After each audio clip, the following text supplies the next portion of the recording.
illness does not define you. Yes, it is a part of you. Yes, it can be challenging at times, but it's not the full picture. So do not give up because you feel like, oh, this is me now, or don't feel like an outsider because you have this label that nobody else has. I was just like laying in a ball in like fetal position. No one is like this, it's just me. Then I started having really bad panic attacks and anxiety, you know, like that is not her, that is not me. So I was just like, okay, this is who I am now. I'm a hot mess. I'm anxious all the time. There's something really, really wrong with me. Oh, well, they don't have to go through this. Why is it me? Why is my brain like this? Why did this happen? There is still another silly side of me, and that side is alive, and that is my true self. The scariest part is when it happens for the first time, and you're like, what is going on? And I just start bawling my eyes out and shaking and hyperventilating. You aren't defined by depression or anxiety or PTSD or bipolar disorder or whatever it is. The goal is for you to get better. The reason why you're in therapy is to get better. But bear with us because it's gonna be good. Let's talk about it. Period. Let's talk about it. Didn't happen like that. It took me a minute to notice it. It was holding me back. It's time to move on to bigger things. Can't live in the past. Moving on to future me. I wonder who she will be. I can't help but think that there is something more to find, more to life than what I have right here, right now. Used to call it stable, now I call it stuck. Letting go, yeah, that's tough, but maybe it's all for the better and it's meant to be. Like it was always meant to be. It was always meant to be. Oh. This podcast is for informational purposes only. Hosts Ash and Kenz are not mental health professionals. We share personal experiences, not professional advice. Topics may include sensitive subjects like mental health challenges, self-harm, and suicide, which may be intense for some listeners. Listener discretion is advised, especially for younger audiences. For personal concerns, please seek help from a licensed professional. Hey guys, it's Ash. And I'm Kenz. And this is Let's Talk About It. I wanted to talk a little bit today about how my anxiety doesn't define me, and I know Ash was going to touch on how her depression doesn't define me. Which we haven't talked about. Yeah, so today we're going to dive.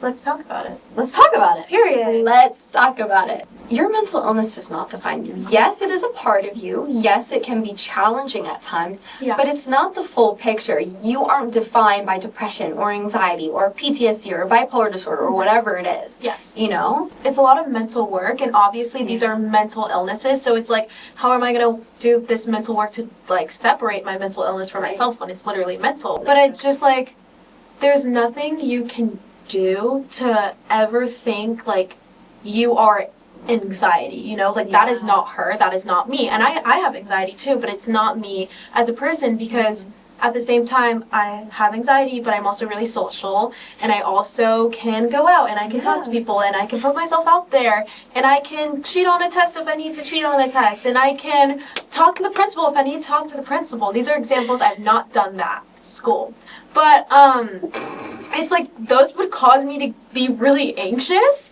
but still I can do things that work against my anxiety because it's not me as a person. But as a person, I have my traits and my morals, but I can never work against my morals because it's something I believe in strongly and it's a part of me, unlike my anxiety, which I can work against and I can separate it from me. So if that makes sense, you know what I mean? That makes sense. I want to touch on that later. Like, let's come back to that. We're going to circle back to that. Was really, really well said. And I love what you said. You said something about, like, how it's your beliefs and your morals. And I was going to touch on that kind of like a little bit about your sense of self. Like, that is what defines you as a person. 100%. It's not your anxiety. Your joy doesn't define you. Like, the way that you feel does not define you. It is a part of you, but it's not the whole picture. That's something I really want to emphasize. Yes. But I think it's important to talk about these things. It is so important. And And we honestly want to also expand and not just talk about anxiety and depression, because there's so much more. There's so many things that in therapy I've been going through that I'm willing to share with you guys, because I have rapid mood changes that happen a lot, or PTSD, which I don't have, but we saw someone in Kansas Life who has PTSD, and we want to touch on those things and talk about those are major mental illnesses. Same with anxiety, same with depression. It changes your whole life, but it's not change you as a person. And you're probably like, how does borderline personality disorder not change you as a person? Because it's a personality disorder, but there's still that sense of self and you deep down inside, like your morals, your beliefs. And what you like in a person, what you don't like in a person, and yes, your personality disorder does affect it, but you're still able to work against it and work on yourself and separate yourself from it. Because if you couldn't, then a therapist wouldn't encourage you to. You know what I mean? There's always some help out there. Same with PTSD. You're going to get panic attacks, you're going to get flashbacks, you're going to freeze, and you're going to get scared, and you're going to, you know, feel like this is an out-of-body experience, but you still can separate yourself from your PTSD. You still can walk in to that place where you found out your dad died, or where you found out your mom died, or where you had to put down your dog. You still can get in a car after a car crash. You're still able to work against your PTSD, so do not give up because you feel like, oh, this is me now, or don't feel like an outsider because you have this label that nobody else has. And that's something one of my really good friends, Carly, and I talk about, because my best friend, Angelina, she doesn't have any mental illnesses. Me and Carly both struggle with anxiety, and I also struggle with depression. And we talk about how, like, although Angelina does not struggle with these things, she connects with us because she loves us, and that's all that matters. She loves us, and she loves the people that we are. And anxiety is just something that adds on and, you know, freaks us out. It's like, I kind of look at it as like, I mean, it's like, it's just like how you were born. It's like, I kind of look at it as like, I was born a little bit shorter than like the average kid my age. So like, I'm really short. I'm 5'2.5". That is something I deal with every day. It doesn't define me. It doesn't, it's my height. Like, it's so, like, it doesn't make me who I am. Like that. And I think you have to look at it the same way with with mental illness. Grow, guys. Exactly. I mean, well, they told me I'm kind of maxed out at this point. But I can always wear platforms. There we go. Like, you can always, find a positive to it. Yeah. With that being said, I want to touch a little bit about your depression and kind of touching on before you realized that they were separate and that your mental illness is not who you are as a person, and then kind of after you realize that and that process. So yeah, I'm like get into that. I'm like trying to prep for the question because you got it. Still even asking me this question, I feel like an outsider in this room, and it's literally my mom and Kensington's mom, and still I feel so separated because, like, nobody else has depression but me, but you know what? We push through. So basically, I would say I've had depression definitely since the second semester of my freshman year, or the second, like, I don't know, because it goes in waves. So I try to avoid talking about my depression with my therapist and my psychiatrist, but my psychiatrist really pushed me to talk about it. He was not giving up on that, guys. He really was like, so I've heard about your anxiety, but I want to dig deeper into this. And I was just like, oh, like, okay, I guess, like, okay. But over the summer, I was, in short terms, I could say I was spiraling, which is weird because I thought at first I had seasonal depression. My uncle, he studied psychology. He's really big in that. Uncle Dondre. Oh my gosh, he looked at our video. Love him. And he was like, you most likely have seasonal depression because you tend to shut down during the winter and then spring up during summer and like spring. I was like, yeah, that makes sense. Yeah. So spring, summer comes around, and I literally want to fall off my roof. And I'm just like, oh my gosh, like, this is so random. Like, I've never felt so low. And I was like, this is weird too because I'm supposed to have seasonal depression. So it was my 17th birthday, and me and my sister, we shared that day because it was her high school graduation, and it was my birthday, and my dad's side of the family decided to show up. And it completely just triggered me because I was like, the respect wasn't there. It's my birthday, and it's AG's graduation. Let us have our day. And just the stuff behind it that I'm not going to get into, that they said, like, well, I'm going to get into it now, that they said of, like, oh, they would want us here. They're not going to remember this when they're older. I'm 17 years old today, and this is Anna Grace's high school graduation, and that just triggered me so deeply because I'm like, still as a human being, I'm not respected and I'm not seen. So that was one strike. I just, one, my birthday makeup, horrible. Another strike, did not feel like I looked cute. Two, I was driving home with my uncle, and everyone was fighting at my house, so I just called my boyfriend at the time, and I was like, we're going to hibachi. And I was literally like bawling my eyes out dinner, and I was just like, okay, whatever. And then the day eventually got better, but my life, like, in June, it was just up and down and up and down and up, and the mood swings were absolutely freaking insane.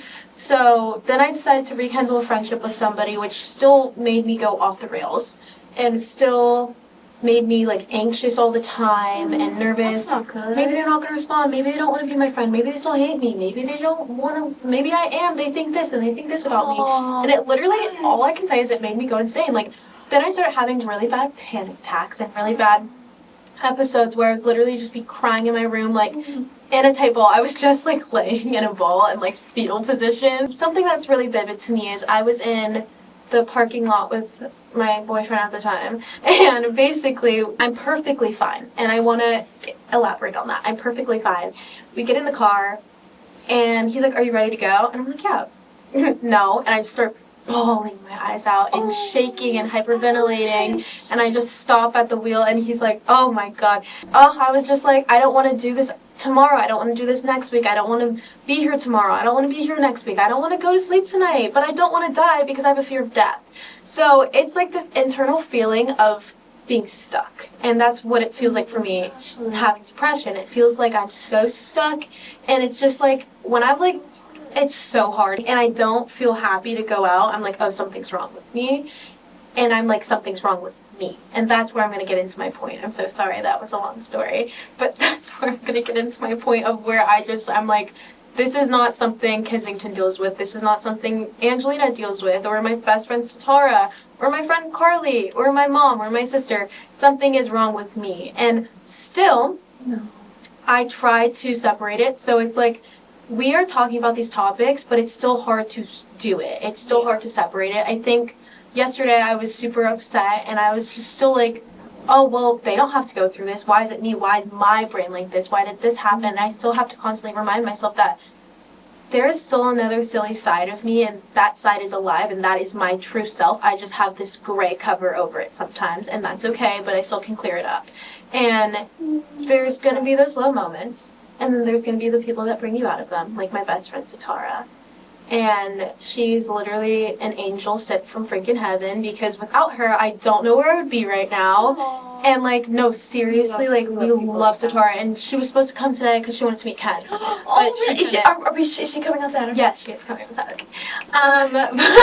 But basically, those are the people that kind of remind you who you are, and finding your people will show you and remind you that you are a human being, and your mental illness does not define you. And just because I have depression, and just because I curl up in my room and I do not come out and you cannot see my floor sometimes, or sometimes I'll lash out on my mom because of how low I'm feeling, and then the next second I'm like, Mom, I love you.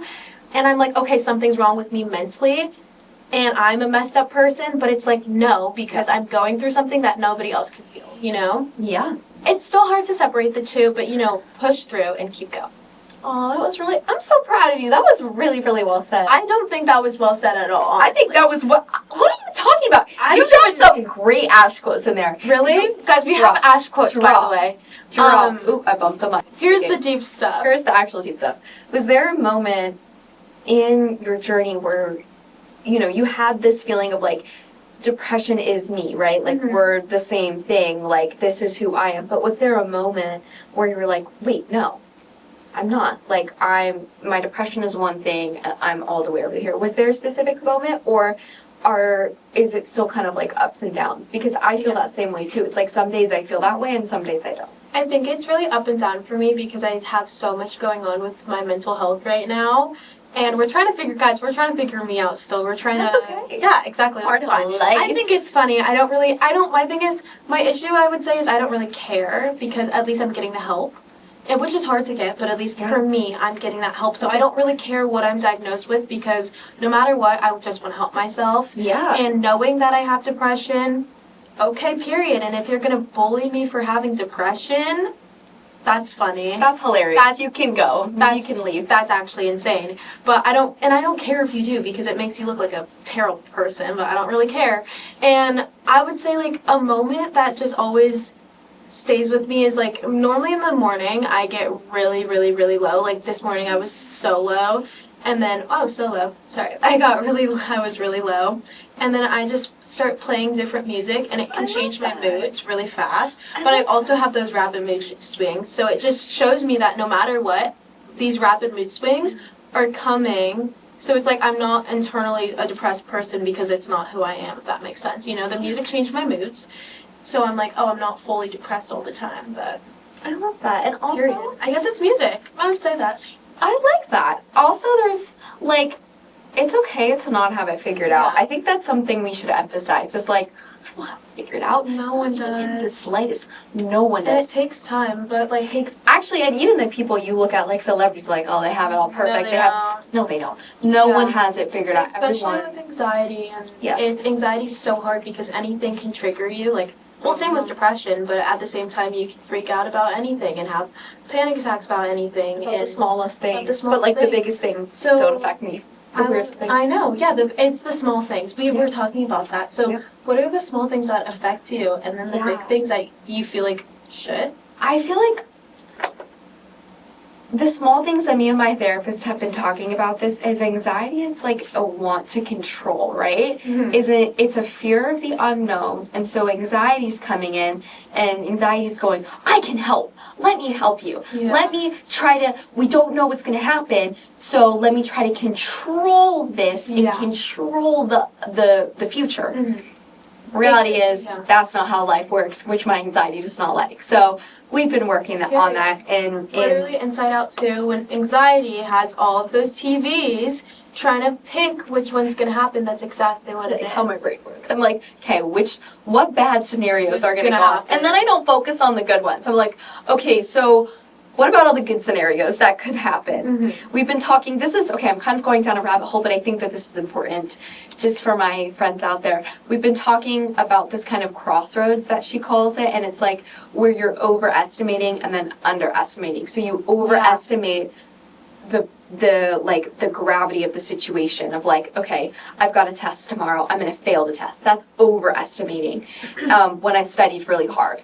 That's not going to happen. And then underestimating is underestimating myself. Where am I underestimating myself? Well, I studied. I worked really hard. I'm going to get a decent grade because I worked really hard. Yes, I may get some questions wrong. That's fine. The worst that can happen is I get an okay grade.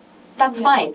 We can figure it out then. So that's something that we've been working on. Which is I like hearing you talk about this with your therapist because you're so new to therapy. And I have to do the same thing with my therapist. Yeah. She had some other severe definition words that I just don't remember. Oh, yeah. But it's more of it's either an over or an under. Yeah. Yes, yeah. She's like, anyways, we're like, where's the middle? But the middle is us, guys. We are the middle. We are the middle. But anyway, kind of I want to get into this a little bit. I feel like with my journey, I would say 12, 13, 14. Those were not even 14. 12, 13. 12, 13 was really hard. That's actually when I was going through the most anxiety that I've ever been through. And I wasn't really sure what was happening. And I think that's actually the scariest part is when it happens for the first time and you're like, what is going on? Yeah. And so I didn't know that I was diagnosed with an anxiety disorder. So I was just like, okay, this is who I am now. I'm a hot mess. I'm anxious all the time. Yeah. There's something really, really wrong with me. I'm so messed up in the head. No one is like this. It's just me. I felt like my anxiety was just so overwhelming, I wasn't able to separate them because I didn't know what was happening. Yeah. I wasn't like, okay, this is an anxiety disorder, so the X, Y, and Z is happening. I couldn't look at it from that perspective because I wasn't actually diagnosed at that point. And I feel like this is something I'm struggling with now. I also felt like my anxiety was a burden. And so therefore I was a burden because we were connected, because we were the same thing. And so that's actually been something that I've been working on now is saying, okay, this is something I struggle with, but it's not a burden. It's like the same thing with having a medical condition, like being born with a heart disease or something like that. Yeah. That's something you struggle with and you need people to help you with that. So I feel like going back to that, that's something that I had to work on and I'm still working on. But I feel like the moment where I really was like, okay, this is anxiety, this is Kensington. Yes, they work together, but they're not the same. Was I feel like when I started talking with my psychiatrist, I was able to get on some medication. I was able to have that diagnosis, which actually in a way is so relieving, right? Mm-hmm. Right? Because it's like, okay, this is what's going on. But here's the danger in that, is if you repeat that to yourself so much that you go, well, I have an anxiety disorder. I have an anxiety disorder. I have anxiety. I have anxiety. I have anxiety. And then that's all you become is that that anxiety part of you, and that's all you believe. Mm-hmm. And it's so, like, crippling in a way because you're like, well, I have this diagnosis, so I'm just going to lean into this, and that's all I'm going to think about. Exactly. So it's about finding the middle ground of going, okay, I'm diagnosed with this, but this isn't the full Period. picture, right? It doesn't define I could you. go on about this. I could literally, and I also want to circle back about the burden thing, because I think that's where we can really, like, have a together conversation about that and tag team it. Yeah. But, oh my gosh, I could go on a rant about how many people go, oh, well, you know, I act like this and I act like this because I have depression, I act like this, I act like this, I have anxiety, I have PTSD, I have borderline personality disorder, I have bipolar disorder, go on and on and on and on and on and on, like, on and on and on about it. And I'm like, for someone who is diagnosed with anxiety and depression, I literally just want to be like, shut up. Like, please, like, seriously, one, how do you think that makes me feel? And two, it's not like you can't use your mental illness to define your actions, because obviously we're going to act out of our mental illness sometimes. That is true. That is very much true. But then the times you're using it as an excuse, That's not okay. that's not okay. And I really want to emphasize that. And because your mental illness is not who you are, and the more you use it as an excuse to cover up your bad actions that you're making as a person, Not the anxiety, Not not the the anxiety, depression, not the PTSD. combines you and combines that mental illness together, which causes you not to get better. And the reason why I hate when people say that all the time is like, the goal is for you to get better. The reason why you're in therapy is to get better. So why are you trying to make yourself worse and tell everybody That like, you're gonna just, that you're bad now, like, that you're just thinking Exactly. bad thoughts, or you're just going oh, into well, this you know, deep I'm just spiral. going to act like this all the time Because because this I'm is like, what I- exactly. And it's like, no. No. Because let me tell you, in 7th grade or in 6th grade, you were not diagnosed yet, and you probably didn't have that, because a lot of mental illnesses come from childhood trauma.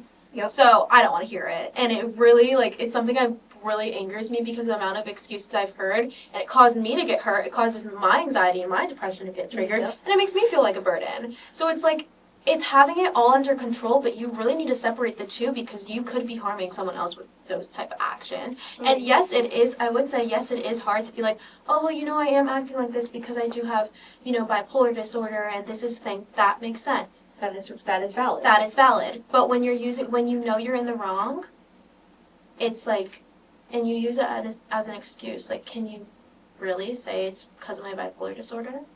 I don't think so. Yeah, that was really well said. Real quick, I want to touch on one thing before we wrap up and go into questions. Is actually, this is going to sound kind of funny, but I feel like Inside Out 2 actually helped me so much with this, and like kind of back to that sense of self of like imagining your anxiety, right? Like your anxiety, she spawned in there, right? She came when that puberty alarm went off. Yeah. She came. But that's not all of Riley, right? Yes, that's a part of her. Anxiety is coming up from a place of love. I want to help you. I want to protect you from the unknown. And anxiety can be good, and you can use that to Intuition, guys. Yes, and like well, those are two actually separate protect things. you. But yeah, those are low-key two separate things. But intuition, really feel that out. It can feel like this anxious, nervous, tingly feeling, but it is your intuition. Yes, And trying to if help you you. are a woman out there, women are known to have really strong intuitions, but men also have intuitions. And anybody else who identifies as anything also have really good intuition, so use it and push through and feel that and make sure you know and make good decisions, if that makes sense. And also, like, going back to what you said at the beginning of this episode, you said something about, like, your anxiety or your depression or whatever mental illness you have doesn't define you because it's not what you believe. It's not who you are on the inside. So that's something that Inside Out 2 taught me, was her sense of self. That is what makes Riley Riley. My sense of self is what makes me me. Ashton's belief, that's what makes you you, I didn't not even your think of it like depression. that. Not your anxiety, not whatever it is. I just came up with that on the spot. I didn't really think about that. You dropped some major Sometimes, ash quotes guys, today. sometimes it comes out, but like true, like period on my soul, because that is so true. Like your beliefs, I talked about it already. Like, you know, your beliefs and your anxiety, sometimes they do contradict, but push through. But yeah, basically, before we head into questions, just want to let you guys know that if you're struggling or think you may be struggling with a mental illness, talk to someone. if you have a mental illness, make sure to be taking that medication. Keep getting that help. Keep getting that help. Seek therapy. Seek help. Talk to someone. Talk to your friends too. Yes. And also, please don't diagnose yourself. Please don't do that either. Not a good idea. That's like such because That guys, can be even that worse. could be so bad. Then it'll spiral in your head. Yeah. Don't do that. Talk to someone. Get the help that you need. But let's do questions. Do you think anxiety is bad or important? I think both. I think for me, I think it's bad. So by the way, anxiety for everybody is so different. Yeah. So imagine, just like, please imagine we do not have the same personality as you can see on camera. Back to that thing. The We're board, different. if you can, the vibe, the personality ain't really the same, but we click. But for me, my anxiety is bad because it makes me make very, very, very, very, very bad decisions. And it does not guide me because I have a really strong intuition that kind of kicks my anxiety to the curb and is like, no. But my anxiety ain't that good. She's kind of horrible. Like, I literally today I woke up to my mom. I was like, oh, I think I'm going to die today, Mom. Like, I'm so scared I might die. Because that's the root. That's where that's how my anxiety started, is my fear of death. So my mom's like, you're going to die later. Don't worry. Push through. And I was like, I guess. So that it just like, it makes me stop doing things and makes me stop functioning. So that's why it's not good for me. And that's why I think it's not important for me. But for Ken's, it could be completely different. I think that's really interesting, and I actually have a similar fear. I would get these when I was really, really little, and still now, but more so when I was really little, of oh my gosh, I'm gonna go to sleep and I'm never gonna wake up. Oh. Or I'm gonna eat this food and I'm gonna pass out. Or I'm gonna get in this car and I'm gonna get in a car. Or just thinking the most horrible things. And that's anxiety coming out of a place of love. I want to protect you. Oh no. But that's also not great because that sends you into a spiral. But what I will say, where my anxiety is helpful, is it helps me do well. It helps me when I study for tests because my anxiety is going, Yeah. I don't want to fail. Don't fail. So study for that test. So it gives me motivation. But then there is a line, and sometimes my anxiety crosses that line and overestimates, and I underestimate myself. That's where the anxiety is bad. That's where you have to put it in check, like Inside Out 2. Put that anxiety in that chair. Give it some anxiety tea. I feel like your anxiety is such a negative emotion that it causes you to still have this stressful feeling of, I don't want to fail, I don't want to fail, I don't want to fail, which causes you to do your work, and you don't want a negative feeling causing you to do work, right? That's not going to help you have self-growth. The point is to have that strong root inside of you, knowing discipline and knowing self-control and having a strong work ethic that tells you, I don't want to fail, so you must do this, and you can do it. Not the, I don't want to fail, if I don't fail, I go to college. Because anxiety is not a one thing. You go down rabbit holes. It goes for hours. Okay, so sorry if I messed up your question. It is a little blurry, but I think you were trying to say, what do I do sometimes when, my friends kind of, mess around too much, and even if it's a joke, or just mess around with you, even if it's a joke trolling you. I think there's a balance. I think if it's I think you have to know their intention, right? Sometimes I'll say to my best friend Sam will be like, you look ridiculous, in a joking way, where she has a ridiculous amount of makeup on and we're both laughing about it. I think that is fine. Yeah. And I think if they're laughing with you and it's something that isn't making you feel insecure and you think it's funny too, or you're joking too, I think that's fine. But I think where it can cross the line is if that's something that you're actually insecure about and they're preying on those insecurities, and they're making it seem like they're joking, but in reality they are preying on those insecurities. Which a lot of people do, because in high school, that's what a lot of people do, because they're like, oh no, this, that, and people want to make fun of your depression, and people want to do this. The amount of, a lot of this is very, very deep, but it's very true. A lot of people try to overdose on Aleve. And a joke I always hear is, shut up, you've tried to overdose on Aleve. Grr, that's kind of really deep. That's not funny, though. Still hurts deep down inside. Still hurts deep down inside, and it, one, triggers your depression, and triggers your anxiety, oh, can I trust him? Can this happen? It just goes on.